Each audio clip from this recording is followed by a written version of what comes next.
Olá, meus amigos. Primeiro eu quero pedir desculpa por ter demorado um pouquinho para fazer o vídeo, né, dessa semana. Eu não estou em casa, eu precisei viajar e eu estou num lugar público, então espero que você consiga me escutar. Talvez haja um pouco de barulho, vamos ver, né? Mas eu queria contar hoje para você com contar para você o que aconteceu, né, após a morte, após o assassinato de Joseph e Hyrum. E pra gente então encerrar esse assunto, porque a morte deles foi muito mais importante do que eu particularmente imaginava, tá? Bom, então na sexta-feira de manhã eles foram assassinados na quinta-feira tardinha, né? Dia 27 de julho de 1844. E na sexta-feira de manhã, então Porter Rockwell saiu gritando pelas ruas de Nauvoo, né? Mataram Joseph, eles pegaram Joseph, ele está morto. E fazendo assim bastante... Ele estava bastante emocionado, assim, anunciando o assassinato deles, tá? Então, na sexta-feira mesmo, Samuel Smith, que era o irmão de Joseph, acompanhado da esposa de John Taylor e mais alguns outros santos, incluindo os Huntingtons, que eram muito amigos da família Smith, tá? Eles foram para Carthage para então buscar, né, os corpos de Joseph e Hyrum, tá bom? Então, chegando lá, o dono do hotel, Hamilton, ele queria que os corpos saíssem de lá o quanto antes, porque após o assassinato, os corpos foram levados para o hotel Hamilton, tá bom? Então, o dono do hotel, com medo de uma represália dos Mormons ou de alguma guerra civil ainda, falou assim: não, eu providencio os carroções, você só providencia os caixões e vamos resolver isso logo. Então, ele providenciou 2 carroções. Os corpos foram só preparados assim muito rapidamente para a viagem de 8 horas de carroção até Nauvoo, tá? Então eles colocaram os corpos deles nesses 2 caixões, cobriram com... Um deles foi coberto com colchas, né? E outro coberto com palha e tudo mais para evitar a decomposição muito rápida, porque essa é uma viagem de 8 horas, né? Até Nauvoo.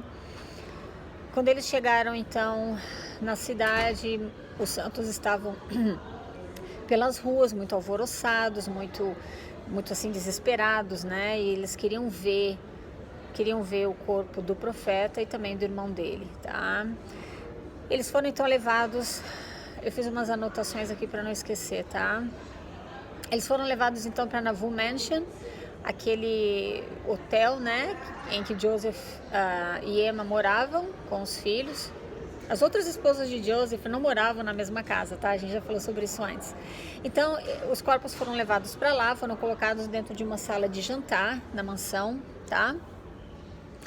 E Lucy Mack Smith, quando ela viu, né, os 2 filhos mortos, você imagina ela como mãe, né? Eu imagino que foi uma experiência terrível, uma dor que a gente não pode nem imaginar como mãe, né? E testemunhas dizem que ela começou a se lamentar e chorar num estado de choque, né? E ela falava assim, como eles puderam matar meus filhos? Hyrum, ele tinha um espírito tão doce, ele jamais fez mal a ninguém. Por que Deus abandonou a nossa família? Esses foram lamentos dela, né? No momento de extrema dor. 6 meses depois, então, do assassinato deles, ela escreveu a biografia de Joseph Smith, tá? Ela escreveu um livro sobre a vida do filho mais famoso, digamos, mais popular dela, tá? E você tem a biografia de Joseph escrito por Lucy Mack Smith. Inclusive é naquele livro que ela fala sobre o sonho de Lehi, que está no livro de Mormon, que nada mais foi, na verdade, do que um sonho que o marido dela, Joseph Smith Sr., havia tido, né? Tudo bem. Os Huntingtons, então, 3 homens da família Huntington, que eram amigos dos Smiths, agora sim eles foram limpar os corpos dos 2, né? Limparam o sangue, limparam as feridas, trocaram as roupas deles. As roupas que eles usaram eram roupas assim, roupa social, digamos, mas não... Hoje em dia os Mormons têm, como é que fala? Eles têm uma roupa mortuária que chama, tá? Eles têm uma roupa especial, branca, que você compra lá no templo, e aí coloca a roupa do sacerdócio quando morrem, tá? Eu não sei em que momento da história da igreja isso foi criado, mas quando Joseph e Hiram foram assassinados, isso não existia. Então eles foram enterrados com roupas normais, tá bom? Emma, ela estava grávida, como eu já comentei com vocês anteriormente, eu acho. Ela estava grávida do 7º filho, né? E, bom, eles prepararam os corpos deles e colocaram, então... Primeiro a mansão estava fechada, né? Então eles abriram a mansão para poder as pessoas irem lá ver, né? Era oficialmente o velório, né? Estava iniciando. Emma, ela tentou se aproximar dos corpos 6 vezes e cada vez que ela tentou se aproximar, ela desmaiou. Ela não conseguia chegar perto. Até que na 6ª vez, então, ela desistiu e foi sentar lá fora, deram um copo d'água para ela e tudo mais, para ela se acalmar. E depois, finalmente, então, ela conseguiu entrar e ela se aproximou de Joseph, né? E ela falava assim: Joseph, você está morto? Eles atiraram em você, Joseph. É uma cena muito triste, sabe? De você imaginar, independente de qualquer coisa. A esposa de Hiram, Mary Smith, a mesma coisa. Ela se aproximou com os 4 filhos deles, né? Se aproximou do caixão. E ela falava assim: eles atiraram em você, meu querido. Você está morto, Hiram? Então, assim, é uma cena muito difícil de imaginar. É claro que eu particularmente não sou fã, né, do trabalho de Joseph Smith. Muitas pessoas sofreram e sofrem, né, pelas criações mirabolantes dele, né, por essa religião que ele conseguiu criar. E no Brasil principalmente não, no mundo inteiro é assim, né, mas no Brasil ainda, por uma questão de falta de acesso à informação, a igreja é vista como a única verdadeira e viva sobre a face da terra. Então, muitas pessoas sofrem as consequências disso até hoje, mas independente de eu não ser fã dele, é muito triste imaginar essa cena, sabe? Muito triste mesmo para mim. Bom, quando William Clayton, o secretário de Joseph, soube da morte dele, do assassinato dele, a reação dele foi a seguinte: aqueles que assassinaram eles têm que ser varridos da terra, ou seja, os gentios, todos que não são mormons são gentios. Isso sempre foi assim, ainda é nos dias de hoje, tá?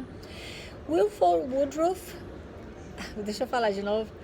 Wilford Woodruff, ele foi 4º presidente da igreja, mas nessa época ele era um apóstolo. A reação dele à morte de Joseph e de Hiram foi a seguinte: o assassinato do profeta deve ser vingado nos gentis americanos. Presta atenção. Bom, Brigham Young, no ano seguinte, 1845, agora ele já era o presidente da igreja mórmon brigamita, ele incorporou, presta atenção nisso aqui que é muito importante, um ano depois da morte de Joseph Hiram, ele incorporou um voto de vingança no ritual dos endowments no templo, em que ele dizia o seguinte: vocês, cada um de vocês, fazem um convênio e promessa de orarem e nunca cessarem de orar a Deus, o Todo-Poderoso, para vingar o sangue dos profetas sobre essa nação. E que vocês ensinarão o mesmo aos seus filhos e aos filhos de seus filhos até a 3ª e 4ª geração. Alex Beam, no livro American Crucifixion, do qual eu estou tirando tudo isso que eu estou conversando com você hoje, ele diz que o voto deveria ser mantido secreto, sob pena de morte. Brigham Young disse o seguinte ainda: se qualquer um de vocês nos trair, você é um traidor. Ou seja, se você perder a chance de matar, de vingar o sangue do profeta nos gentios, se você nos trair, você é um traidor. E é claro que você deve esperar que a pena seja executada. Ele explicou isso para os santos dentro do templo. E ele disse o seguinte: eu não vou cortar a sua garganta, mas vou orar a Deus para que você mesmo corte a sua própria garganta. Esse convênio permaneceu na cerimônia dos endowments até o ano de 1927. Presta atenção. Aquele convênio de cortar a garganta e ter a língua arrancada pela raiz, e ter o peito cortado, o coração arrancado, e o abdômen cortado, e os órgãos arrancados, até o ano do ano de 1845 até o ano de 1927, você fazer esse convênio onde você prometia que você ia vingar o sangue de Joseph e de Hiram nos gentios. Ou seja, se você tivesse uma oportunidade de matar gentios, quem são os gentios? Os não mormons. Você tinha que fazê-lo. Caso você não fizesse, você deveria então cortar a tua própria garganta. Ou seja, você deveria se suicidar para expiar por esse pecado. Gente, isso é uma loucura, isso é inimaginável. Se isso não é uma seita, então eu não sei o que é uma seita, tá? Depois do ano de 1927, até o início da década de 90, presta atenção, esses rituais continuavam acontecendo, onde você prometia, você dizia que você fazia um convênio de que a tua garganta seria cortada, a língua arrancada, o peito cortado, o coração arrancado, abdômen cortado e os órgãos arrancados dentro de você, caso você revelasse os símbolos e sinais realizados dentro do templo. Tá? No início da década de 90, eles tiraram essas penas de morte do templo, tá? Então até o ano de 1927 era para vingar o sangue de Joseph e Hiram. Depois do ano de 1927 até início da década de 90 era uma promessa de que você não ia revelar os símbolos e sinais feitos lá dentro para ninguém lá fora. Isso é sagrado ou é secreto?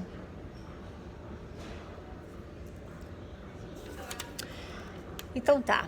Bom, agora eu tinha que enterrar então os corpos de Joseph e de Hiram Smith, tá? Os santos tinham medo que inimigos da igreja do Missouri desenterrassem os corpos, exumassem, cortassem a cabeça de Joseph e levassem para o Missouri para receber recompensa em dinheiro. Havia este boato. Então, o que eles fizeram, tá? Depois do velório e tudo mais, naquele mesmo dia, à meia-noite, os Huntingtons levaram os dois caixões, né? Saíram com os dois caixões pela porta de trás da Nauvoo Mansion, atravessaram o jardim, atravessaram a rua e enterraram os dois corpos na Nauvoo House, tá? Era um hotel que estava ainda em construção, que ia ser chamado Nauvoo House. Era perto da mansão de Nauvoo, tá? Da Nauvoo Mansion. Eles abriram buracos e enterraram os corpos embaixo da construção e depois jogaram pedaços de madeira e pedaços de tijolos para meio que camuflar as duas covas, tá? Para que os corpos não fossem exumados por inimigos da igreja. Eu volto já na sequência.